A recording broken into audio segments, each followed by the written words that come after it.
राजा विक्रम।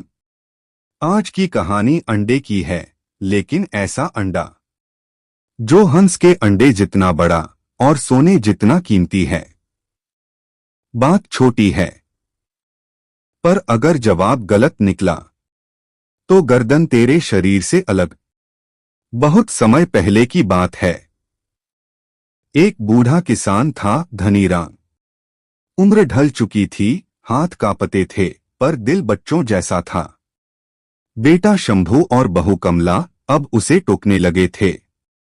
कमला बोलती है, बाबा, आप बार बार वही बात दोहराते हो। हर दिन एक ही कहानी, एक ही पुराना ज्ञान। धनीराम मुस्कुराकर धीरे से बोलता है, बिटिया, आज जो बात तुम्हें बेमतलब लगती है, कल वही बात तुम्हें मेरी सबसे कीमती याद लगेगी। एक दिन धनीराम ने एक चमकदार अंडा शंभू को दिया, जो बिल्कुल हंस के अंडे जितना बड़ा था, पर उसमें एक अलग ही चमक थी।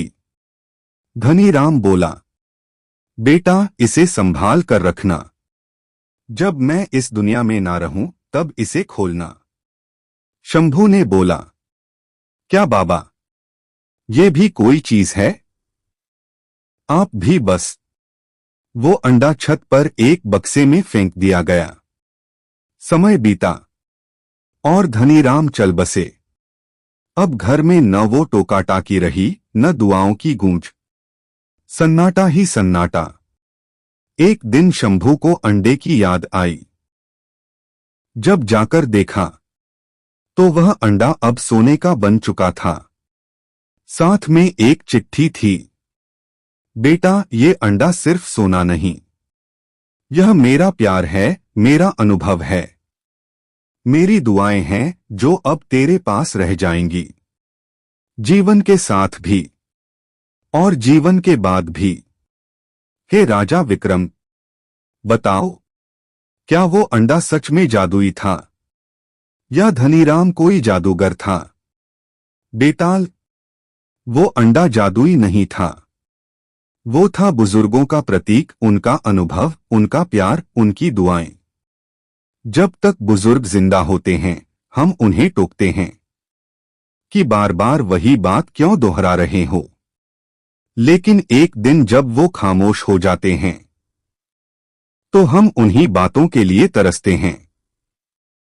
उनकी बातें, उनका स्पर्श, उनका आशीर्वाद, वो सब सोने के अंडे की तरह होते हैं, जो हमें जीवन में भी सहारा देते हैं और जीवन के बाद भी। हाँ हाँ हाँ, तू तो बड़ा ज्ञानी निकला रे राजा विक्रम। चल अब अगली कहानी सुनने चलते हैं। और बेताल उड़ जाता है। दोस्तों, घर के बुजुर्गों के साथ बैठो, बातें करो। एक दिन वो खुद ब खुद खामोश हो जाएंगे। उन्हें खर्च करने दो, अपनी मर्जी से जीने दो, क्योंकि एक दिन वो तुम्हारे लिए सब कुछ छोड़ जाएंगे। उन्हें दूसरों के सामने कुछ मत कहो। उन्हें खाने दो अपनी मर्जी से, वरना एक दिन वो खाने के लिए भी नहीं आएंगे, चाहे तुम कितना भी बुलाओ।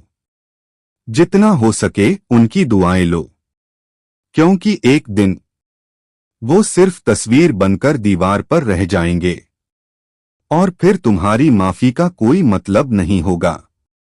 अगर तुम भी अपने दादा दादी, नाना नानी से मोहब्बत करते हो, तो इस वीडियो को लाइक ठोको, शेयर करो और हाँ, चैनल को सब्सक्राइब करना ना भूलो।